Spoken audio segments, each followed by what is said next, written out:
Tässä on Daisy-koira, joka on mukana Kennelliiton kaverikoiratoiminnassa. Daisyn työasun tunnistaa oranssista huivista, jota kaverikoirat käyttävät aina vierailukohteissaan.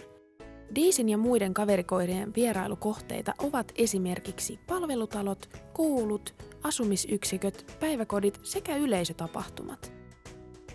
Kaverikoiratoiminta on vapaaehtoista ja toiminnassa olevat koirat ovat tavallisia kotikoiria, perusluonteeltaan ystävällisiä ja tulevat toimeen toisten koirien kanssa.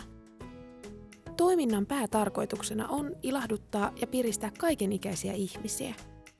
Monille myös koirat luovat läsnäolollaan turvallisuuden tunteen.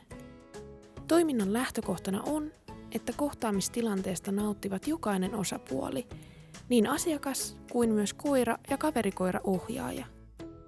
Mukaan Kennelliiton kaverikoiratoimintaan pääset Daisyn lailla maksuttoman viikonloppukurssin kautta, johon sisältyy myös soveltuvuusarviointi.